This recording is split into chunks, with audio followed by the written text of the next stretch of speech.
Hello, thank you for joining me.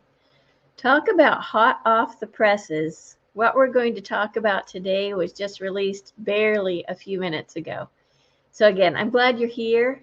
Let me know in the chat that you're here and let me know what questions you have, whether it's about the content we cover today or other things related to your health in these crazy times. I'm Dr. Michelle Fritsch, and we are talking about healthy tips in crazy times, and the times do continue to be crazy. So I appreciate you coming to these updates and for sending your questions, because it's so much more meaningful when we're talking about the things that you want to talk about. The whole purpose behind this is to bring in the scientific perspective of the data as it's released, and I present that to you so that together we can make good decisions. So let's get started with this week's information. At this point, we have 2.5 billion people in the world that are fully vaccinated. 2.5 billion, or right almost 2.5 billion. And that means 31.3% of the world is currently fully vaccinated. So there's still a long way to go to really suppress this virus, but we're making great headway. And I wanted you to be able to know that and celebrate that a bit. One big change that has just happened, there has been a product around since fairly early in all of this, at least since the last fall, called monoclonal antibodies. And this has been an option for people who are diagnosed with COVID or who are very high risk of having a bad outcome of COVID, who've been exposed. So they either have COVID or they're really high risk and they've been directly exposed to it and are not vaccinated typically.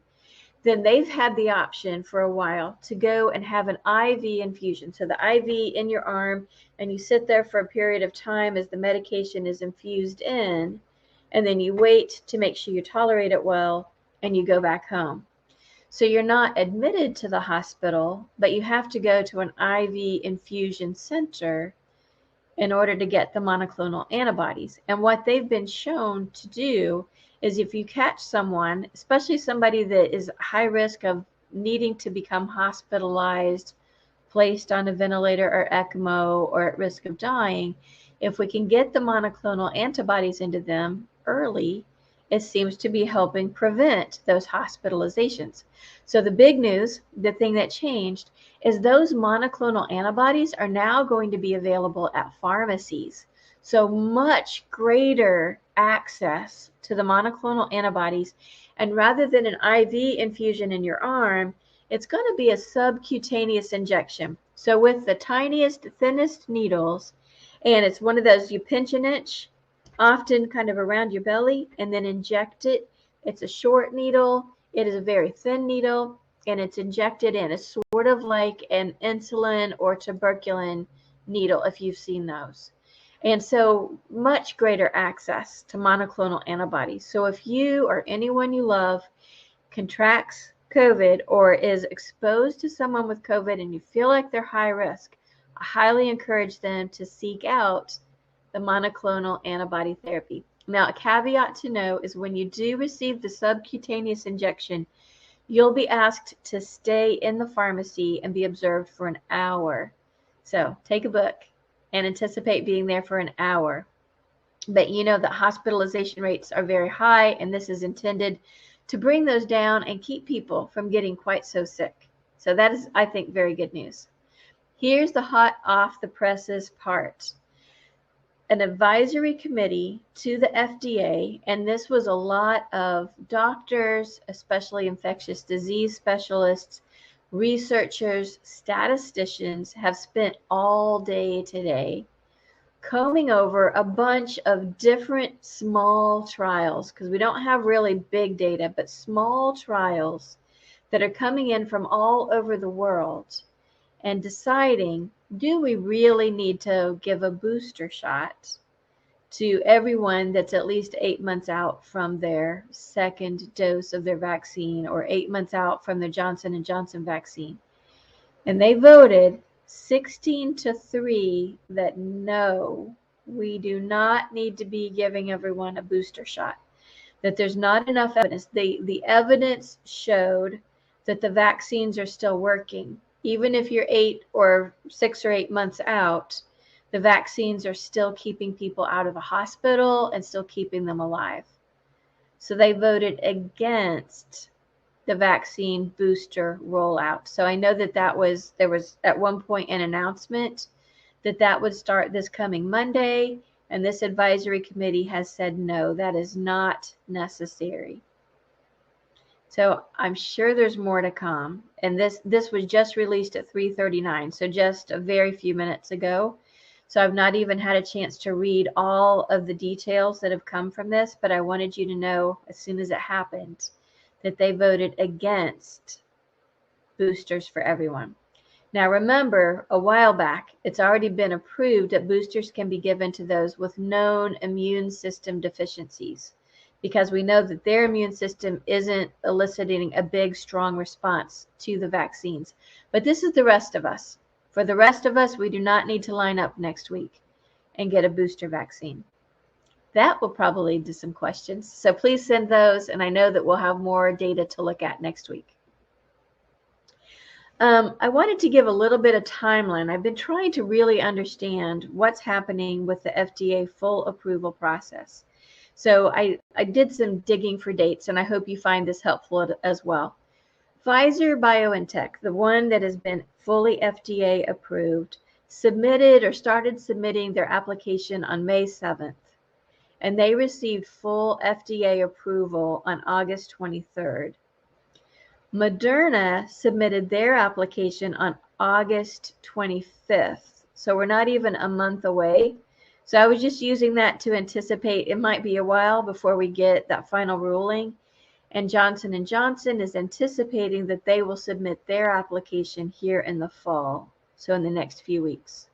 So right now, only Pfizer has been fully approved by the FDA, but Moderna and Johnson & Johnson both have the emergency use authorization, and both are rapidly collecting more data. And along those lines, I've been asked some questions about what about children? What's going on? So Pfizer and Moderna have both expanded their studies. So they're going to collect even more data from even more children age 5 to 11 before a decision is made. So if you are anxious to have your child vaccinated, contact one of your local academic medical centers and see if your child could be part of the study, because they've just expanded those trials. Pfizer anticipates they'll have the data that's necessary to request authorization for ages 5 to 11 later this month, maybe as much as in the next 2 weeks. So again, I'll keep an eye on that for you and let you know.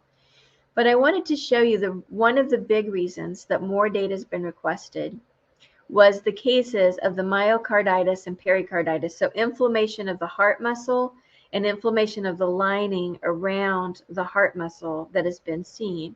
And so I wanted to pull up this data for you. And this data is probably 2 months old at this point. I couldn't find an updated count. I'll keep looking for that for you.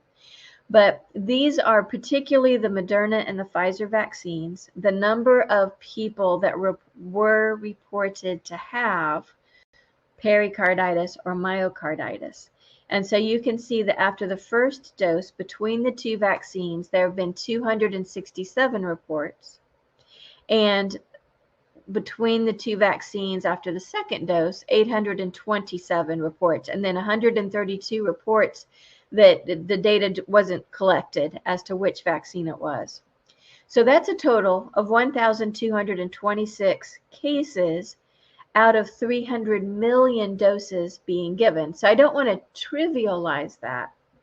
But when you look at percentage, it's a very small percentage of people, typically young men between teenagers and their 20s, maybe early 30s. So that it seems to almost all the cases were in that group.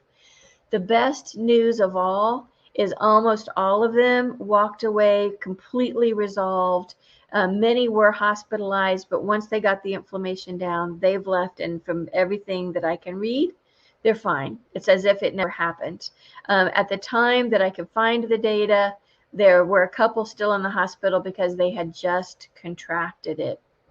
But I've not been hearing stories of very long-term implications of even if they do get the myocarditis or pericarditis.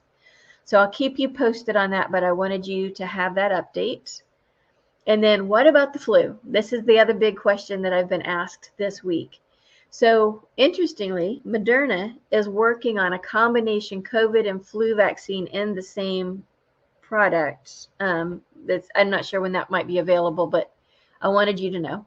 If you can imagine, there's not a lot of data about giving the flu vaccine and the COVID vaccine together, other than years and years and years of data of other vaccines being co-administered from the time we're infants. A number of different vaccines are given at the same time safely. And so based on that kind of data, the CDC has approved administration that you can go in and on the same day get your flu shot and your COVID vaccine if you've not yet gotten that, or if you need your second dose. Now, at the time this pronouncement was made, it was anticipated that people would be lining up for their boosters during flu vaccine season. And based on today's vote, that's not as likely to happen. So this might not be as big of an issue. I do highly encourage you to get your flu shot, perhaps this year more than any other, because last year we didn't have a lot of cases of both flu and COVID at the same time because we were quarantining and not out so much. This year people are a little bit more out and about, and I wouldn't wish that on anyone to get flu and COVID at the same time. So I would encourage you to get your flu shot this year. And also, it's been asked that you not get any of these vaccines while you're sick. So wait until you're well. If you've got a cold, a flu, a COVID, and it's time to get your vaccine, wait until you feel better. Even if you've had close exposure and you're in quarantine, wait until the end of your quarantine period to get your vaccine. So I just wanted to remind you that I am the founder of Retirement Wellness Strategies. I do this because clients and friends have had a number of questions throughout this pandemic, and this is to help guide all of us with the data that I can find. And again, I'm just presenting the science the best I can find it. Always glad to answer your questions. But my purpose in life is to help people that are nearing retirement take their great influence and figure out what that's going to be in the next phase of life. Because I find when people have figured out what's going to be fulfilling for them in retirement, they stay healthy. And when people enter retirement and they have no idea and they lose their sense of self, that's when their health declines. So I'm all about preventing that. Please feel free to ask me more. So to wrap up, we've got a weekend ahead of us. In most places, the weather has gotten a little bit more nice to be outside. I encourage you to unplug from everything and truly take a break. Have some time in nature and allow yourself to reset a little bit, because we're all grappling with a lot of information. A lot of things are happening. I encourage you to address that, to be honest with yourself about that, and give yourself some of these good breaks. I thank you, and I'll see you next week.